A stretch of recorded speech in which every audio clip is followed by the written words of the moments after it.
Welcome to the Wilderness Season podcast. I'm your host, Sherry Ward. I have a passion to bring hope and breakthrough to those experiencing the toughest times of their lives. In this podcast, we will give you critical insights and revelations as I interview people just like you, those who have been right where you are and understand exactly what a wilderness season is all about. It's real, it's raw, it's practical. Come join the conversation. Welcome to the Wilderness Season podcast. Hello and welcome to the Wilderness Season podcast. I'm your host, Sherry Ward, and with us today is Shawn Bolz. And I am so excited to have Shawn on the podcast today. He's a TV host, an author, producer, and a Christian minister. And he's the author of several best-selling books, including Translating God. Love that book. Thank you. Keys to Heaven Economy, like that one too. Breakthrough Prophecies, Prayers, and Declarations, and Through the Eyes of Love. And you host Exploring the Industry shows on CBN. Yeah. And you're the founding pastor of Expression 58. Woohoo! Church. Love it. And you have an urban farm, which I love. So, urban farm in Los Angeles. I know, it's crazy, right? It's just crazy. It's like in the middle of everything. So you've got chickens and cats and dogs and everything. So Yeah, we have quite the livestock going on for urban livestock. that is so awesome. Well, I know you've got quite a story, and I know that you've been through the wilderness season. So I want to open it up by asking, tell us a little bit about your wilderness season and what landed you in the wilderness. No, thanks, Sherry, for even asking me to be on the show. And I think it's valuable because I think growing up as a child in 80s Christianity, so many people defined wilderness in so many ways back then. So when someone said, I'm going through a wilderness or I'm reading Job, you're like, stay away from me, you have the plague. Just I don't want to be around you. Versus seeing it as a time when I think we all go through it in the sense of the more, different seasons of maturing that God takes us through, where he's going to take us into something that we need something formed in our relationship with him that can't be formed any other way, or it can't be formed as quickly. Or without, I think it's actually a protection from a lot of pain and a protection from a lot of external stuff. Sometimes when we're in it, we think we're going through so much pain. We're like, why am I going through this? And God's like, no, if you had stayed out of this, then you would have been going through more. But I was in Kansas City on staff and part of the Kansas City House of Prayer and part of church there. It was at the time, I was a part of the local church. It was about 5,000 to 7,000 members. And a lot of prophetic people had come from that church. And I had been traveling, and there was kind of a movement of people who were putting pressure on the senior leaders to kind of head up a movement that has been falling apart. This is around 1997 to 99. And there was just a lot of activity that was going on, a lot of church politics, a lot of human agenda. And the leaders were amazing. Like when I say this, I don't want to make it sound like I don't want to paint a bad picture on them.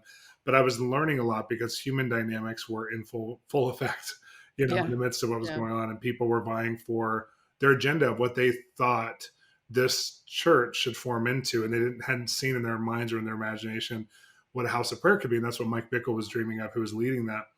And during that time, it was 1999. And I was on a trip. I traveled with Mike quite extensively. And I was on a trip with him. It was an apostolic conference in Dallas, Texas, of all places, which I love, Dallas. There's thousands of people there. I mean, just so many people there. And I was supposed to do, I think, a ministry time after Mike spoke. But he started speaking. It was one of those times that the holiness of God just hit the room, where people just felt, it started in the worship. And then Mike got up, and several major leaders that were very well known went up front and prostrated themselves at the altar and started weeping. These are men, mostly men, and they were who weren't known for being a crier, and they were weeping, not like but just very solemnly. And I was sitting there, and I thought, I wonder what's going on. This is really interesting. I'm just kind of in my head, whatever. And all of a sudden, I said, God, show me just what they're experiencing, and show me. I want to see more of you. And Mike Bickle said this word that God's bringing a new order to the church.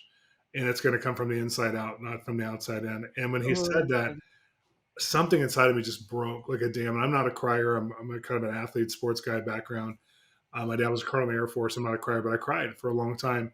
And at one point, I heard the Lord like beckon me. When I use that word beckon, it's such a biblical word, right? But beckon me and say, will you come away with me? Now, at the time, I had one of the top Christian publishers pursued me for a book contract. I was in the middle of writing a book on hearing God's voice. I was in my 20s. I had Right. I had Jan Crouch ask me to do a show on TBN. I would be one of their young kind of charismatic shows. I had all these opportunities. I had a ministry team I was on. There was a married man and a married woman and me, and we traveled around the world. And we also traveled with Mike Bickle a lot. Yeah, and if I had pulled out of that, then they couldn't travel together because they're not married to each other. They're, and so, and I Oh, was the glue that was holding that together. So I was like in the middle of a lot of opportunities, and I'm like, God, I remember saying, I'm in the middle of so many good opportunities. I feel like you led me to believe. And if I pull away, they're going to go away. And God said, I'm the one who builds your reputation, your opportunities. And if you stay, I'm going to have to take you out because there's so many politics and so many hard things are going to happen relationally in relational dynamics that I don't want you in these relationships for this season because like the way you're engaged now through ministry and this position that you're in, and I want you to come away with me and really get to know me. And I knew Jesus, but this is right. a deeper, more like Yeah. I want to show you things about me you would have never seen if you didn't give me this kind of time. And I had both kind of weird FOMO, fear of missing out, but I also Yeah. had this like absolute, I mean, fear of missing out the ministry culture. I just absolute like adventure in me that was like, oh my gosh, I'm going to go be with Jesus. I'm going to go. He's asking me for time. And I said, how much time? And he said, let's not quantify the time. But I knew just instinctively to take more than a year off. So during that time, what I didn't know is that, well, I'll say this. So Mike Bickle, I told him, and he said, this is glorious. This is awesome. Leave all your opportunities. Let's see what God does. He loved it because he's just so, I'm not connected to him anymore other than I love him with all my heart. But he was so supportive. He just said, do it, take some time off. And I was just, I disappointed everybody. Of course, everybody was upset. Like, why are you doing this? This is weird. Yeah. Are you in Yeah. sin? And a lot of people thought that I had Yeah. had a failure and that I left because of a failure. Because I literally disappeared and stopped going to any church centric activity, period. Wow. And I just Wow. stayed, I had a home and I still had some small business. And so I just did that. And I just love people. I still stayed engaged. I went to birthday parties and that kind of thing, but I didn't do ministry for about a year. And during that time, Mike came to me and said, hey, I would go to the house of prayer at times, but usually at night, the night watch, because I didn't want to be seen in the day. I didn't want to be around people. So, and I'd already been a part of the night watch, I think. So Mike said, why don't you do a research project with me just to stay engaged? I'm researching the bride of Christ. And so I've done some research, but why don't you go around and find like libraries, like the Vatican Library, libraries like that, where you can research things you've never researched before. And I'm thinking, okay, God, this is totally divine setup because you're sending me to understand your inheritance, like the inheritance Jesus Mm, went to the cross for.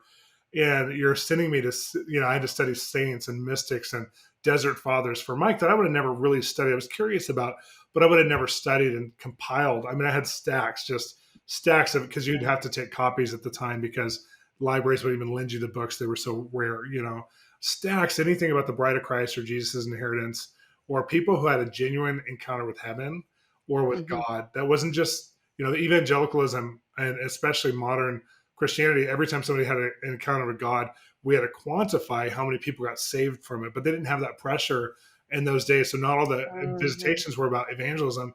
They were about closeness or John 17 being one with Jesus. So I started on this journey and in disappointing a lot of people, both felt free because all of a sudden I had no responsibility to them. But I also like there was so much judgment hanging over me from people who Yeah. were upset. I mean, the ministry team I was on broke apart. The book publishing people were like, what's wrong with you? You're another flaky young person. Almost like when Paul was upset with John Mark. I felt like I was Oh, the yeah. John Mark of everybody at the time. And so I go away, and then a weird thing started happening. So after about 10 months of traveling, I started getting really sick. Like I had no energy. I thought, what in the world is going on? And at the same time, I'm dealing with like I had so much. I mean, I was a workaholic in high school. I did journalism and acting and sports and all school activities on the yearbook committee, like everything you could do, I did.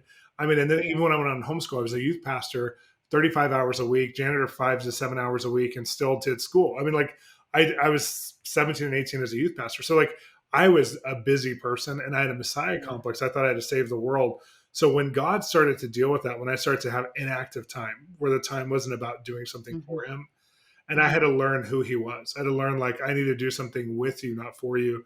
I need to know you. It was painful as you can get to get Yeah. some things killed in my identity, and then several of my core friends just fell away from the Lord. And these are like more mature, older people than me, and they fell away from the Lord. And then a few of them just fell into bitterness towards churches and movements. And it was just like, it was a time where I watched people make choices in their hearts where I'm like, I'm having this time with Jesus where it's very set apart, kind of lonely and isolated. And I'm watching core friends go through divorces and go through leaving the Lord and leaving their passion. And I'm just like, what is happening? Like, this is so crazy. So I tucked and ducked, as they teach us in California during earthquakes in the 80s. I just got as small as I could in that time, as quiet as I could, and just spent time with God and just tried to research as well as I could. And I was, again, stayed connected relationally to friends, tried not to be a Debbie Downer, but stayed like really focused on what God could do and these stories I was reading and these teachings I was reading. And also I was still involved in the video game industry some, so that kind of thing. But when I got sick, it came on strong and fast. And it ended up being a parasite from where Jonathan Toledo, who's my best friend, he's from Guatemala. And I went to visit him in Ecuador when I first met him, and somehow contracted a parasite from the Amazon jungle, and it didn't manifest fully in my body. And now my body was degenerating, and I could tell things were weird, but it wasn't really bad until 5 years later, which is unheard of. That's medically impossible. And so 5 years later, it goes into like full, almost like it was like it was like dormant. A carrier, it was dormant, and it came alive. Yeah. And I started to actively die, and they couldn't. I mean, they gave me everything, all the malaria medicine and parasite medicine they could think of, and I turned into like a survivor contestant. And at that time, I had a bunch of young guys from the House of Prayer living in my house, and they would take care of my house when I had to leave on trips, but I wasn't leaving anymore. And Hona left and went. He had to go back to Guatemala because of some immigration issues, stuff that was going on, or he went to Ecuador. And so all my core life friends were gone at that point. I had a couple of young guys I was taking care of, and I just stopped doing foster care at that time I did teenage boys. And so I was alone. I was really alone. I had my 2 dogs, and I did have roommates, but they weren't like connected hard roommates, And I started to actively die. My parents lived 5 minutes away. Long story short, I was crying out at that time, John 17, like, I need to know you for the sake of knowing you. And I need to know my life, not for the sake of making it like, like I had this thing about my identity. I have to die to myself, but it meant die to even the good stuff.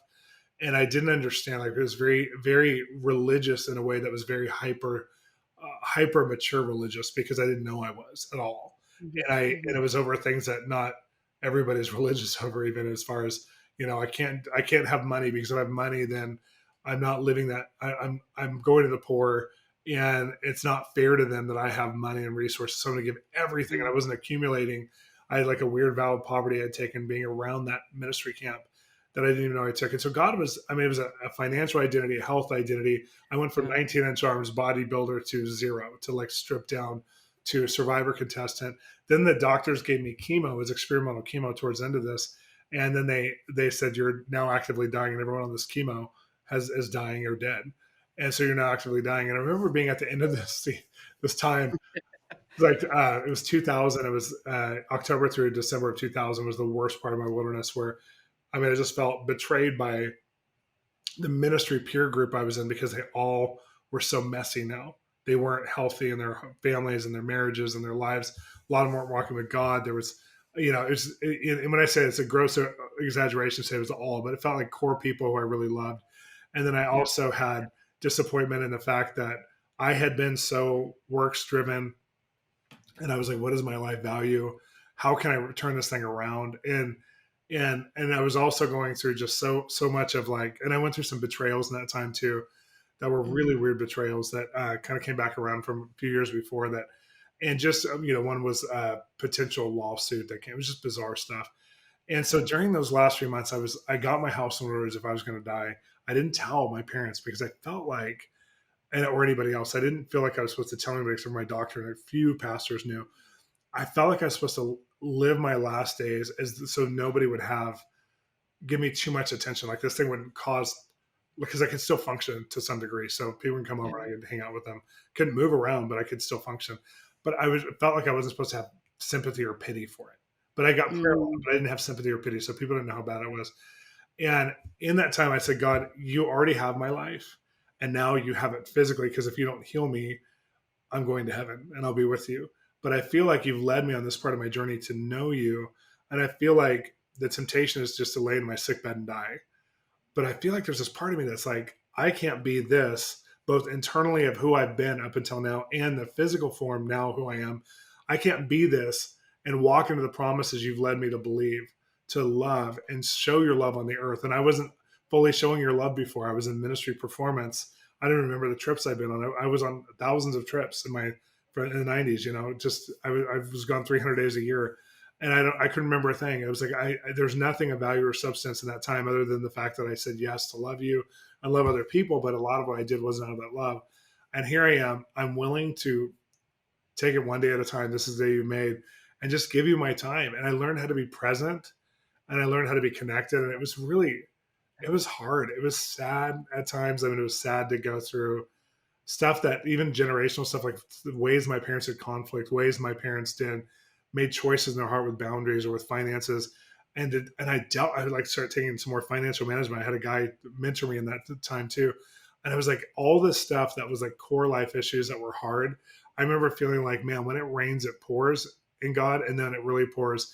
And I heard the Holy Spirit say, but remember that, because when the blessing comes, it's going to rain and pour, just like it's been hard like now. And it's raining and pouring. When the blessing comes, it's going to rain and pour. And this, you might go through a condensed season. Jesus only went through one wilderness, but then he went through the next 3.5 years of doing my will and feeling connected to me. And I'm like, ooh, okay. That's good. So I received this. I received the pain of this. Like when I was sick, I owned property. I had to shut down my business and I owned some properties. One of them I had to give back to the bank, and I don't know how they did it. They didn't do a normal foreclosure. They just resold it for me at the same price in the same month. But I had to give a property back because it was Section 8 housing, and two of the tenants, it was duplex, and two of the tenants, they both had stopped paying for 6 months. And I couldn't even get over to clean it out because I was so sick. And then all of my help, the people who would support me, who even would help just as a volunteer, were gone, and I had no more money. And so like, it was just one of those moments where I'm like, money was coming, but it hadn't come in, and I was due $30,000 from 5 different places. And it was just, I was at the end of everything, the end of my health, the end of my finances, the end of everything I could do. And I was just going, God, I'm running into you because there's nothing else. You're it. And when people who fast and love fasting, I'm not that person. I fasted a lot.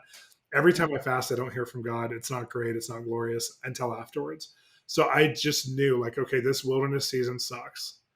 I didn't feel to engage entertainment or, especially when I was sick, I didn't watch TV. Because if I watch TV, and there's nothing wrong with it, I don't want to put shame on anybody who does. But I just felt like people who get sick, a lot of times they just kind of get passive. So I would be as active as I could, trying to write, create stories, visit with friends. And when people would come, I remember the first 3 months of sickness in the wilderness, I wanted to talk about, I was so traumatized that I wanted to talk about how hard it was. This is happening. And then I would notice by the third time we would call or they'd come, they weren't engaged and they were almost scared. Like, it was like, I prayed for you, you're not better. And there was this thing of like, you're so caught up in your trauma that there's no joy in this for me. There's no reward in being your friend. Not that there should be, but I could just feel like I'd created distance because I was so traumatized by it. So I had a therapist friend. I had her I hired her for sessions, and she walked me through the trauma I was experiencing as well from all of this. Mm-hmm. And then people would come over and I was like, how are you? How are your kids? What's going on? And I'd start with them versus, oh my gosh, it's hell, and give them a 30-minute dissertation on why the wilderness is hell and why my season was hard. So I was like, you know what? My circumstances can only change by God. No one's going to help me. So I'm not going to afflict everybody with them. I'm not going to hide them. And times I need to be vulnerable, but I'm not going to start out with, I'm going to start with my best foot forward in love and loving them as I love myself. Not just, and that was like, all of a sudden I had a relational equity and life back my last 3 months of the sickness, where all of a sudden, I call people, how are you? I miss you. Tell me your God stories. Tell me what's going on in your life. Tell me about your business. And they were able to share, and they'd start sharing hard things, and they were like, oh, sorry. I know it's so hard for you right now. Like, I'm so sorry. No, I want to hear this. Like, this is good. And I realized, like, the wilderness, one thing I learned in that time is that it can be very selfish. Our response to God's wilderness can be very self-absorbed and selfish. So I said, I'm going to determine not to be selfish in this. I'm going to be not self-seeking, not selfish, not looking at relationships to plug this or fix this because they can't. That's good. It was really hard to do that. I had to practice it. There was days people come over and I just wanted to tell them what the doctor's report was. And I was like, okay, how many people do I need to know about my doctor's report and about whatever I'm going through financially? One, maybe two, not Yeah. 15. So, and I'm a verbal processor. So I was like, not 15. So I'm not gonna dwell on this. I'm gonna dwell on God. I'm gonna do what I can with this and make strategies and plans. So December 2000, they sent me home. They said, you can go to hospice here at the hospital or at a care center, or you can go home. And that's when I realized I need to tell some more people about what's going on. Yeah, because I'm actively dying now. They gave me they didn't know because the chemo was so weird. It's affects somebody. They didn't know if it was going to be 5 weeks or 3 months or tomorrow. They didn't know. And my system just shut down. And at that point, my parents were giving me a lot of the food that I was eating. They were giving me like chicken and rice, basically, and broth. That was all I was eating. I didn't eat junk food at all. And I gained like 100 pounds of water weight. My system could not process. My metabolism died. And so I was so embarrassed. People would see me and my head was just, I looked like a balloon, a balloon figure. And you could just tell their first thing was like, oh, wow, you really let yourself go. And I'm thinking, I can't No, tell I you, didn't. like, No, I I'm sad. So just those kinds of insecurities of like, oh my gosh, I'm in the worst physical shape, the worst visible shape, the worst spiritual shape. How do you get out of this? How do you pull out of this? And I remember just going, you know what? I'm responsible for me, but I'm not responsible for people's perception of me. So That's good. in my heart, I'm just going to keep the boundary up that I'm okay when people look at me and see me. And I didn't want to go out anywhere because I looked like that. So I stayed home for that month because it got so bad. And I was on hospice. So there's no reason to go. So when I say that, it wasn't like I was hiding. I had to be home. And my parents came over and I told them, I think this is getting serious, but I still didn't tell them or anybody in my life, my sisters, my family, my closest life friends. I didn't tell them I was that they sent me home to do hospice. I didn't even receive the hospice people to help because I just had this weird hope. But I also was like, I'm not in pain. So I wasn't like, I just couldn't move. I couldn't move around. So long story short, January 1st, 2001 of all times, at this point, I could barely go to bed. I had got a puppy that year. I already had a dog and I got a puppy because I said, I'm going to live. And this thing pooped on the floor and peed on the floor. He was about 9 months old at this point and I had to get up to clean up after him. And that was the only time I got up to clean up after him, to eat or to go to the bathroom because I was that sick. I was going to die. And they were like, you should have nurse care. I'm like, no, I'm not in pain. I'm not like, I'll manage. And so I hear God audibly January 1st. I've never heard him this way before. And I hear, welcome to ministry. And I went, what? And that's all he said. So he disappeared after that. So when I said what, it wasn't instantly. I'm like, I just heard an audible voice. I felt like it was going to be more of a sentence. Then I go to the living room with the dogs and I can't get up off the couch because I'm so sick. I'm just so sick. And I hear him say, watch TV. Now I hadn't turned on the TV in 3 months. I'm like, watch TV. And I'm like looking, where's my remotes even? Like, okay, remote. And I turned on the TV and then the remote fell and I couldn't even reach for it. I'm like, well, I hope this is what you want me to watch. If this is really you and I'm not literally dying or hallucinating or something. And it was this, long story short, this man was on TV who he's a well-known famous minister in the civil rights movement. And he was coming to Kansas City to minister. And the Lord spoke to me internally, audibly. Now it's not external. And he says, this man has an unhealthy agenda towards the civil rights. And he's trying to move it with his opinion. But civil rights is one of the precious issues in America to my heart. And would you go and tell pastors that he's going to be meeting with that his agenda is wrong? And I'm about to expose him in something so they'll believe that his agenda is wrong, so that they won't align with this agenda he has, but they'll go towards my agenda, and it's going to be an affair and it'll be exposed within 3 weeks. And I'm like, what in the heck? Okay, first of all, God, I can't get out of my house and you want me to go meet with pastors. I'm sick. I don't know if you know this, but I'm still sick. I mean, so I'm assuming you're going to heal me or something's going to happen. Second of all, I don't want to be in ministry. After all this, intimacy with me and John 17 and everything you want to do. And I don't want to go back into performance and works, and especially with the weird prophetic people. And I don't want to do this, God. And I don't want to be a voice for you. And I want to be a voice for you, but not like this kind of, I was just so disappointed. And then I'm like, wow, I finally said I'd take your agenda in any form and you give it to me and I'm disappointed. I know I've done that. I've so done that. It's like, well, I'm really so sorry. I'm so sorry.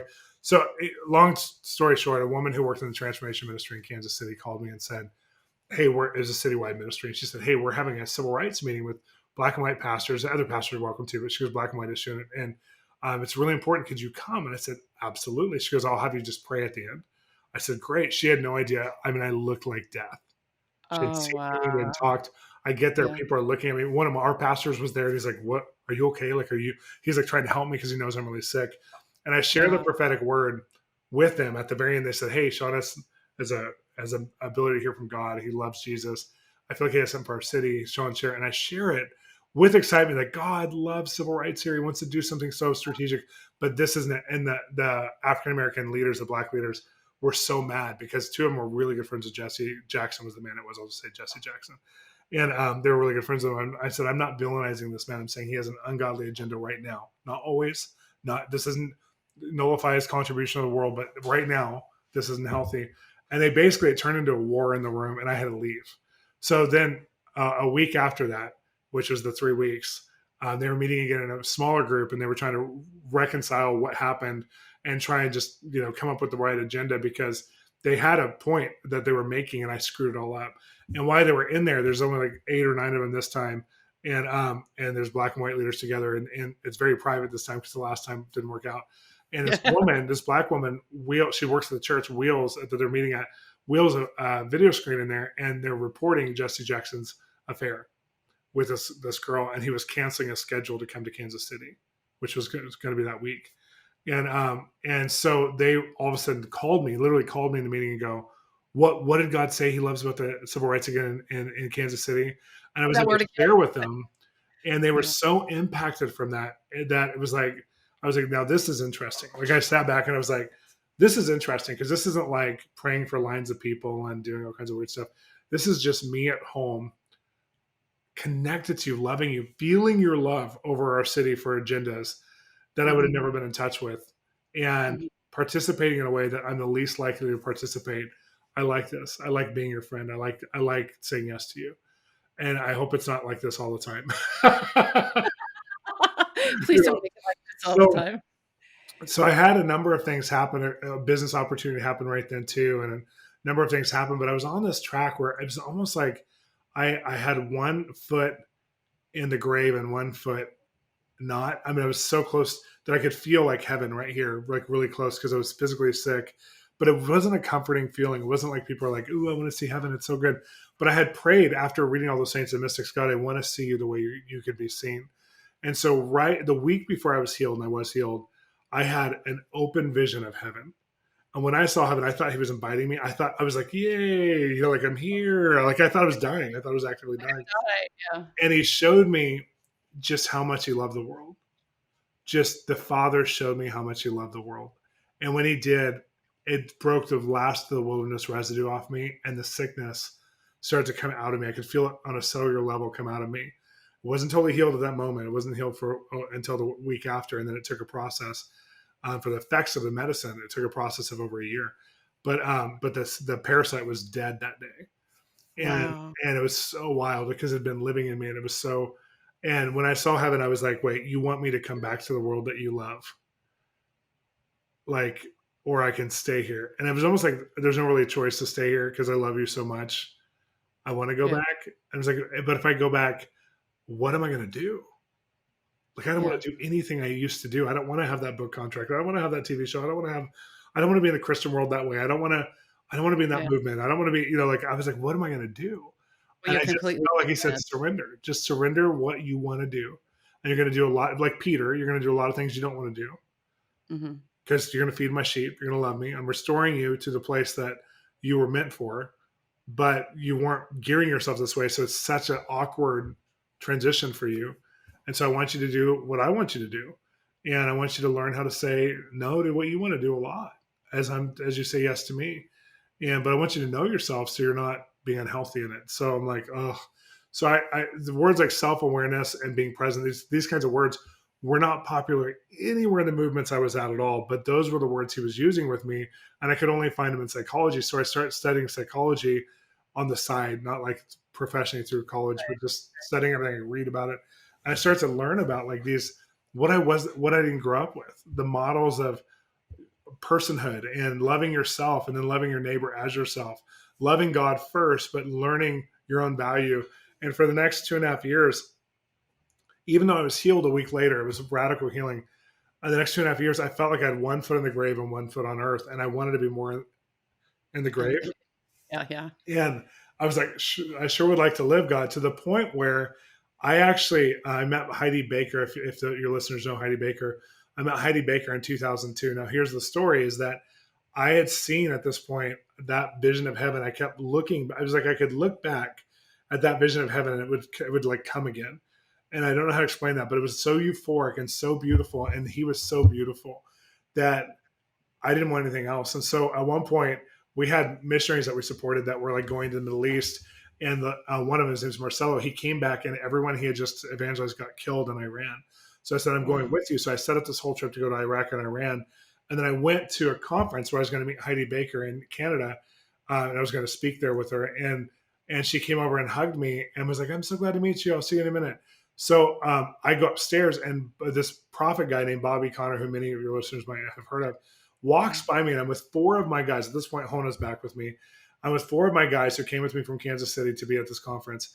And one of them was like, Hona, who's my best friend who knows me. And Bobby Connor walks by and goes, hey, just randomly goes, if you go somewhere and you're killed because you want to be killed, but even if everybody else is killed for their faith, like a martyrdom, but if you're killed just because you want to be killed, it's not martyrdom, it's stupidity, and walks off. Now, I had planned this trip to the Middle East because I was going to stay in one of the villages where there was the most persecution, hoping that I can get into heaven that way. Now, I know it's stupid. It's like Christian suicide. I wasn't depressed. I wasn't sad. I mean, I was a little depressed, but I wasn't like, suicidal or anything. But I just wanted to be in heaven because I saw heaven, and I'm like, you didn't let the sickness kill me. You keep showing me how beautiful it is. I don't want to be here. I'm just going to go serve one of the worst places in the world. And if I die, I die.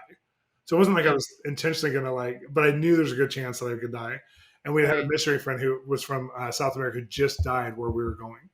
And so we're like, okay, I'm on. And so when he said that to me, something inside of me broke. Like, here I made a plan again that was stupid and trying to, have my own way in this thing. And this was the end moment of my wilderness was Heidi Baker walks by me. I just met her, and she jumps on. I had crumpled in the hallway. This isn't a hotel. In the hallway, I crumpled down crying. Hona's punching my shoulder, going, you were going to kill yourself. You're going to go where you can get martyred. I didn't know that's what you were doing. I knew something was weird. And he's mad at me. Then the other guys are like, oh my gosh, like we got to pray for him. And Heidi walks by to go to her room somewhere else in the hotel. And she goes, I know what's going on with you. You've lost your will to live. You've lost your will to live. You've seen heaven. You've seen Jesus, but you haven't seen the value of your own life and why you would live here. And you don't like your old value. So let me pray for you. And she looks at me eyeball to eyeball, and she goes, I call you back. I call you back. For God so loved the world that he sent his son. For God so loved the world that he sent you, Shawn. He's sending you too. You don't have to have a Messiah complex, but he's sending you. And she's just saying all these things that were like, struggles. And I remember I just wept. I just was like, but I don't want to be here. And she goes, neither do I, but I do because of him. And I do because of the people I love. And when you fall in love again, the way you're supposed to, you won't want to be in heaven until it's time. And I was like, oh, there's a missing equation here. Like again, it's self. It's not about external. It's about self. And so I was like, okay. And so I had to die to that place of self and go, this is stupid. I still have a family. I wasn't married. I'm going to have a wife. I'm going to have kids. I could see them and feel them in my spirit. I'm like, I'm going to miss out on some of the most precious gifts God's giving me because I'm so selfish right now. Like, and it's a understandable selfishness, but I'm just done. Like I'm done, and I got my will back to live as Heidi prayed for me. It just came supernaturally, like my will to be on the earth. And I would have never, and again, no shame on any listeners, but I would have never committed suicide in a traditional form. But it's the same thing. I mean, it's like I'm trying to get to heaven. Get martyr and get points going. So I came home from that trip, and it was on. Like I fell in love. Like I fell in love with entertainers and artists. I could feel people who are my tribe, like entertainers and artists. I could feel like people who work with social justice and the poor, people who work in racial issues, it's all this justice and creativity. Like that was, and then business people, especially like people who are leaders or influencers in business. Those were my people. Like it was no longer anything in the church. Like I would go to green rooms and people were so excited to be there. I'm like, hi, oh, I don't want to be here. I have anxiety. But I could be with one person who's a wannabe artist in the middle of Podunk, Canada. And I'd be like, you're my people. I'll spend time with you. Let's go out to eat. It was so funny just how I just could feel where God's love was leading me and I could feel how to invest it. And I'd never felt that before. Before it was like, I felt like I was ministering. And so I was always like in the appropriate places where I don't know, just church ministry to the church. But now I was on a mission of love in my heart. And that's which led me to LA to plant the church, to now work in the industry. I mean, it was so wild. Like and I always thought, like, if I'm going to go anywhere, I'll just go to Africa and die a missionary in the poorest parts of the world. And Heidi looked at me and goes, "You are not called to go to third world nations to die. You're called to go to influence people in Western culture. So stop it." And Wow. that same day, she prayed that over me. He goes, "You're not." It's like if you gave up your life for the poor, it wouldn't be heroic, and it wouldn't be. It would be selfish because of Wow. the way you're thinking. And she goes, "You could live with the poor, and you would have no problem, but it's not your calling." And I'm like, because I was already like, I had a poverty mindset up until the end of the wilderness, and so I'm like, I could be as poor. I could do this all. I could live in, Right. a rat's bit me. I pulled a rat off in the middle of Africa, and while you're sleeping, and you go, "This is Africa." It's like I don't get weirded out by bugs and stuff. So I'm like, I can do this. I can, and Yeah. so long story short, when I gained my will back to live, it was on. Like I never had this weird poverty mindset again. I was rewired. I was reconnected inside the way Yeah. I was originally supposed to be. And I went, Yeah. that's the wilderness. It was 3 years technically, but a year and a half really strong. The wilderness is what took out all this wrong programming from relationships, family, identity, work performance, ministry, Ministry. church, addiction to ministry, addiction to being around. I mean, all this stuff. I mean, it just, I was so drained that anything that didn't have any real life in it for me, it was obvious. Wow. So that's a lot to unpack, but there's a couple things that stood out to me in that. And one is performance based. So a lot of that performance based, even in the church, came off. And I know a lot of times we talk about identity, identity, identity, but it's so thrown around. Was there any, well, I call it detoxing the wilderness. Like when you came out, one Yeah. of the things for me was super heavy disappointment, almost where it was like a spirit of disappointment, not Mhm. just an emotion, because of all the things I was declaring and believing and the prophetic words and all of that. And then it just didn't happen. So, did you have any kind of detoxing of the wilderness when you came out? I know that you I said you did. wrote I mean, I 3 think I was disappointed in myself and old patterns that would come up and how I'd relate to people, or I'd be disappointed in leaders that I thought should be more driven by love instead of performance. And so I'd go into conversations and be like, "What are we talking about?" I'd be Mhm, disappointed in the fact that I hadn't accumulated all those years because I had a wrong poverty. Like I could see what I didn't have now, and I was mhm, disappointed that I didn't have more years in it. And I had to I had to be really patient with myself and other people, and also come out of any critical spirit or judgment right away, self-critical spirit or others, and mhm. just go, we only know what we know.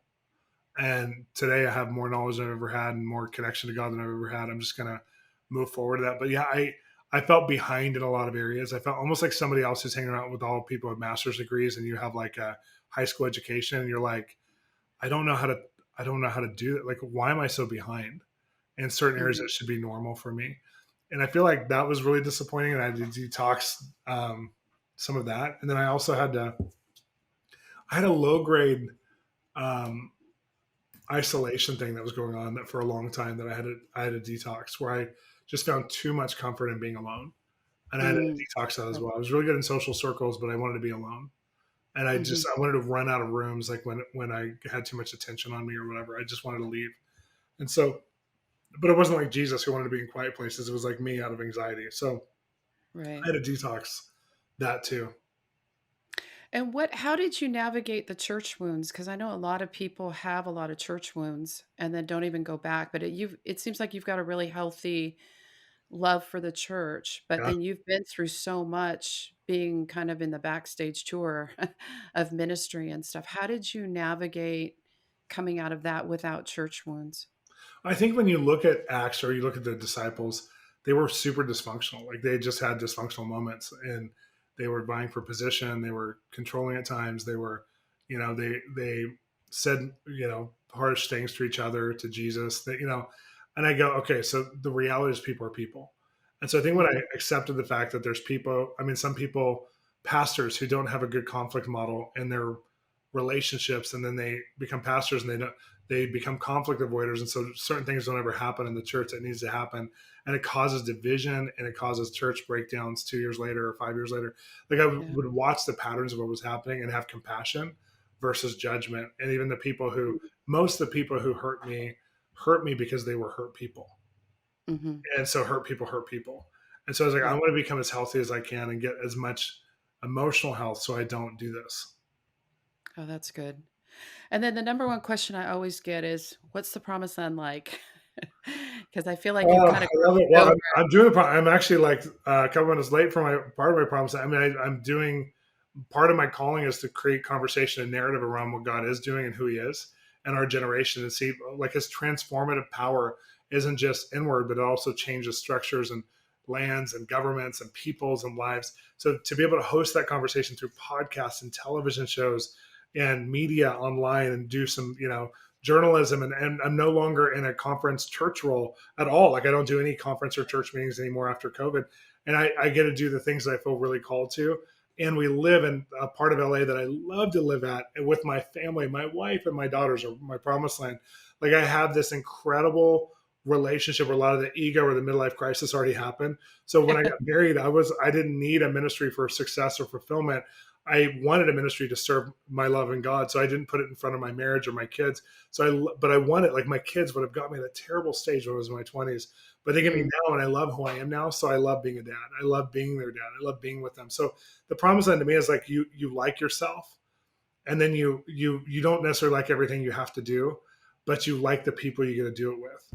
And Oh, that's the part that I like about the promised land is like, there's still battles. I mean, they went to the promised land. There were so many giants to kill and cities to take over. There was like, it was inhabited. Like our promised land is messy and hard, but man, it just feels right. It just feels like, oh, I like it here because I like me, and I like walking with God. I just like being with Him. And I've had a lot of weird accusations in my life and people betrayals and people say things to me. And it's really funny because those things actually help form even more identity in you, because you go, well, I'm not that. Why are they seeing that? And maybe it's just their issue, or maybe there's something here to dig deeper in. But it's beautiful when you're challenged, because you can't be shaken when you're challenged on something that's just not you. And then you feel even more secure in the beauty of the promised land, because you're like, oh, well, that just came by and that was an ugly thing, but man, I feel even better here. So to me, the promised land is like good resources, good relationships being number one, but good resources to resource the dreams and the plans that are in your heart. And it's a process still, but it's different. I don't feel like when you get into your promised land, I don't feel like you're like, oh my gosh, how will I ever climb the mountain of resource to be able to do what I feel called to? You already have a measure of that going on. Your life is a resource. And then also you just the way you envision things becomes more full. And so you don't lack vision when you're in the promised land, which is such a beautiful process.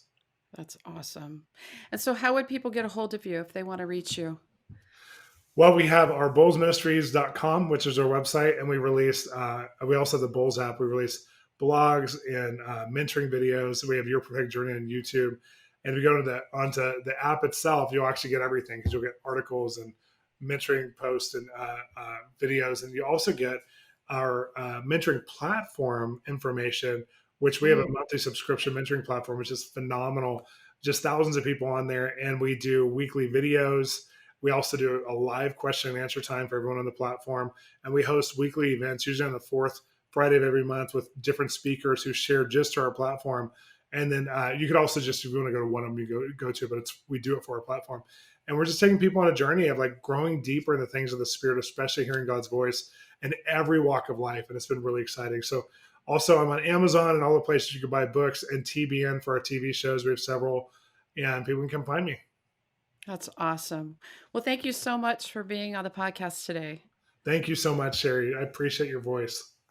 Thank you. You have a good day. You Bye-bye. too. Bye.